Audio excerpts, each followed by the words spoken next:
आज हम आपको बताएंगे श्रवण कुमार खंड काव्य, जो आपके बोर्ड एग्जाम में 5 अंक का पूछा जाता है। वीडियो का अंत तक जरूर देखना। अगर ये वीडियो आपको पसंद आए तो प्लीज़ हमारे चैनल को सब्सक्राइब करना और बेल आइकन को दबाना मत भूलिए, जिससे कि लेटेस्ट वीडियो की अपलोड की जानकारी आपको तुरंत प्राप्त हो सके। और अगर ये वीडियो पसंद आए तो प्लीज़ हमारे जो वीडियो को लाइक अवश्य करना। चलिए वीडियो को शुरू करते हैं। प्रथम सर्ग अयोध्या। प्रथम सर्ग में श्रवण कुमार खंड काव्य के कथानक की पृष्ठभूमि तैयार की गई है। इसमें अयोध्या की स्थापना, उसका नामकरण, राज्यकुल के वैभव एवं उसकी गौरवमयी विशेषताओं का वर्णन किया गया है। यथा सरयू के पावन तट पर है साकेत नगर छविमान, जिसमें श्री शोभा वैभव के कभी तने थे विपुल वितान। मनुवंशज इक्ष्वाकु भूप की कीर्ति पताका लोक ललाम, अनुपम शोभा धाम अयोध्या चित्ताकर्षक अति अभिराम। फिर से एक बार देख लीजिए। सरयू के पावन तट पर है साकेत नगर छविमान, जिसमें श्री शोभा वैभव के कभी तने थे विपुल वितान। मनुवंशज इक्ष्वाकु भूप की कीर्ति पताका लोक ललाम, अनुपम शोभा धाम अयोध्या चित्ताकर्षक अति अभिराम। कवि ने यह भी बताया है कि अयोध्या में सर्वत्र नैतिकता और सदाचार विद्यमान है। इस नगरी में सभी वस्तुओं का विक्रय उचित मूल्य पर होता है, जहाँ के नर नारी परस्पर यथोचित सम्मान करते हैं।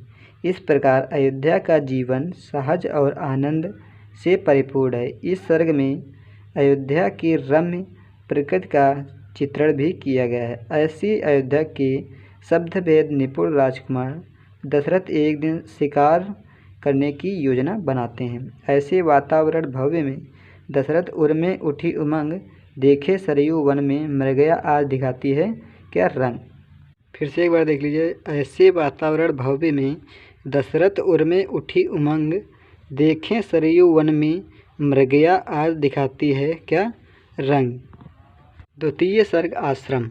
द्वितीय सर्ग के आरंभ में सरयू नदी के वन प्रांतर के रमणीक आश्रम का मनोहरी चित्रण हुआ है, जिसमें श्रवण कुमार और उसके माता पिता सानंद निवास कर रहे हैं।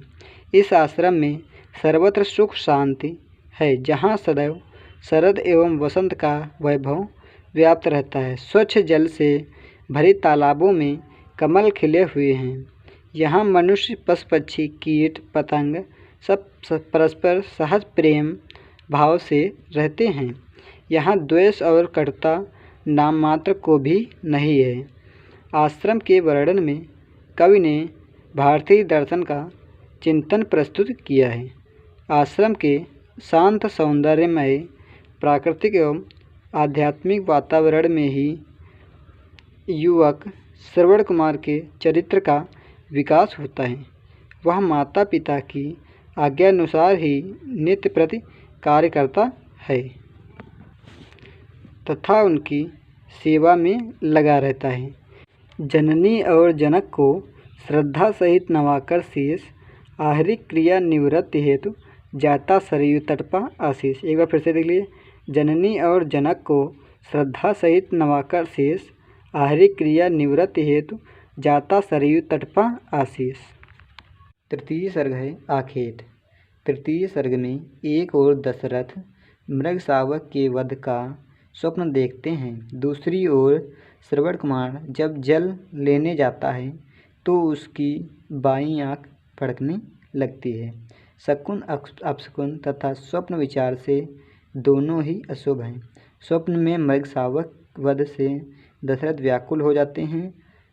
वे ब्रह्म मुहूर्त में जाकर आखेट हेतु वन की ओर चल देते हैं।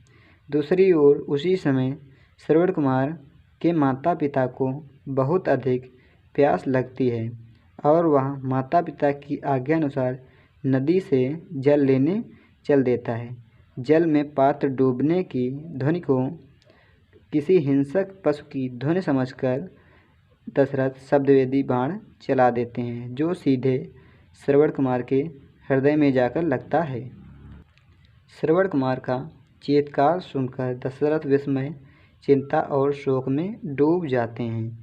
उन्हें हतप्रभ किंकित विमूढ़ देख उनका सारथी उन्हें सांत्वना देता है।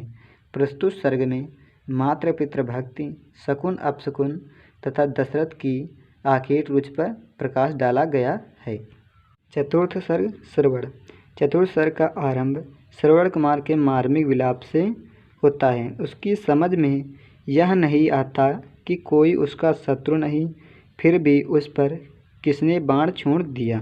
बाण लगने पर भी उसे अपनी चिंता नहीं, वरन अपने प्यासे माता पिता की चिंता है। मुझे बाण की पीड़ा संप्रति इतनी नहीं सताती है, पितरों के भविष्य की चिंता जितनी व्यथा बढ़ाती है। एक बार फिर से देख लीजिए। मुझे बाण की पीड़ा संप्रति इतनी नहीं सताती है, पितरों के भविष्य की चिंता जितनी व्यथा बढ़ाती है। दशरथ आहत श्रवण कुमार को देखकर तथा उसके मार्मिक क्रंदन को सुनकर व्याकुल हो जाते हैं।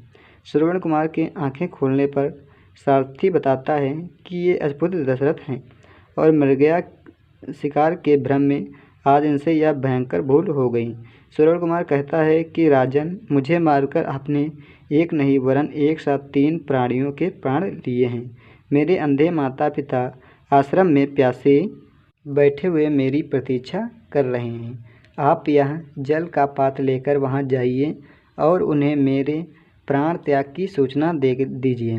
यह कहकर श्रवण कुमार प्राण त्याग देता है। उसके शव को सारथी की देखभाल में छोड़ अत्यंत दुखी मन से दशरथ जलपात्र लेकर आश्रम की ओर चल देते हैं। इस सर्ग में कवि ने श्रवण कुमार के सात्विक जीवन, उसके कारुणिक अंत और दशरथ के मन में उत्पन्न आत्मग्लानि एवं शोकाकुलता का बहुत ही मार्मिक वर्णन है। हेलो फ्रेंड, अब आपको बताएंगे पंचम सर्ग दशरथ। पंचम सर्ग का आरंभ दशरथ के अंतर्द्वंद, आत्मग्लानि और अपराध भावना से होता है। हाय चलेगी युग युगांत तक अब मेरी यह पाप कथा, जो मुझको ही नहीं वंशजों को भी देगी मर्म व्यथा। फिर से एक बार देख लीजिए।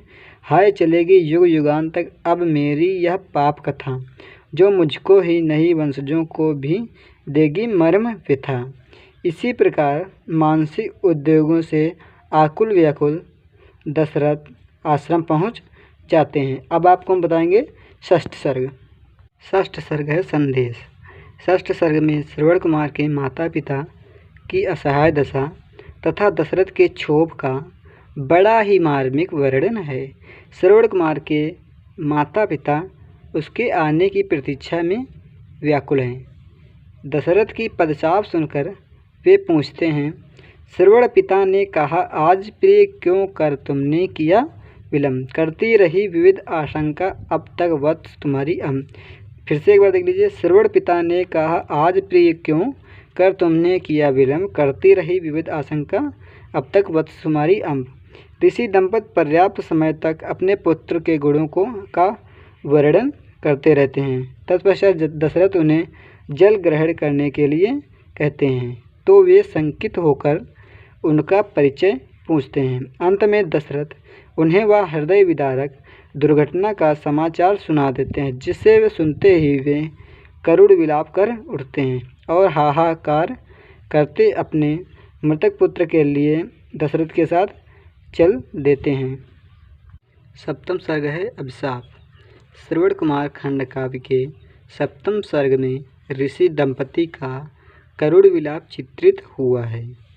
सरयू तट पर अपने मृतक पुत्र के शरीर को स्पर्श कर उनके धैर्य का बांध टूट जाता है। वे विलाप करते करते अचेत हो जाते हैं। कुछ देर बाद वे सचेत होते हैं तो पुनः विलाप कर उठते हैं। कौन हमारे लिए विपिन से कंदमूल फल लाएगा, कौन अतिथि सा हमें खिलाने में सच्चा सुख पाएगा। फिर से एक बार देख लीजिए। कौन हमारे लिए विपिन से कंदमूल फल लाएगा, कौन अतिथि सा हमें खिलाने में सच्चा सुख पाएगा। इस प्रकार श्रवण कुमार के माता पिता उसके गुणों एवं सुकर्मों को याद कर करके हृदय विदारक विलाप करते हैं। अंत में श्रवण कुमार के पिता दशरथ से कहते हैं कि यद्यपि आपने यह पाप अनजाने में किया है, परंतु पाप तो पाप ही है, इसलिए पुत्र शोक से कलप रहा हूँ। जिस प्रकार मैं अजनंदन सुत वियोग में प्राण तजोगे, इसी भांति करके क्रंदन। फिर से एक बार देख लीजिए। पुत्र शोक से कलप रहा हूँ, जिस प्रकार मैं अजनंदन सुत वियोग में प्राण तजोगे इसी भांति करके क्रंदन। अष्टम सर्ग निर्वाण। इस सर्ग में शाप के कारण दशरथ बहुत अधिक दुखी हैं। पर्याप्त विलाप करने के बाद श्रवण कुमार के पिता को यह आत्मबोध होता है कि मेरे उदार एवं शांत हृदय में क्रोध कैसे आ गया। मैंने तो व्यर्थ ही दशरथ को शाप दे दिया। मेरे पुत्र का वध तो नियत के विधान के अनुसार दशरथ के हाथों ही होना था, फिर इसमें किसी का क्या दोष। वे श्रवण कुमार को जलांजलि देने के लिए उठते हैं। तभी दिव्य रूपधारी श्रवण कुमार कहता है, मैं प्रतिकूल हो गया आपकी सेवा परिचर्या कर तात। मुझे श्रेष्ठ पद मिला आज है, पा आशीष तुम्हारा मात। फिर से एक बार देख लीजिए। मैं प्रतिकूल हो गया आपकी सेवा परिचर्या कर तात। मुझे श्रेष्ठ पद मिला आज है, पा आशीष तुम्हारा मात। पुत्र शोक में व्याकुल ऋषि दंपति रुदन करते करते प्राण त्याग देते हैं और सारथी द्वारा तैयार की गई चिता में श्रवण कुमार की एवं उसके माता पिता तीनों के नश्वर शरीर भस्म हो जाते हैं। अब आपको बताएंगे आपके महापुरुष कौन कौन से हैं। नंबर 1 अयोध्या, नंबर 2 आखेट, नंबर 3 श्रवण, नंबर 4 संदेश, नंबर 5 अभिशाप।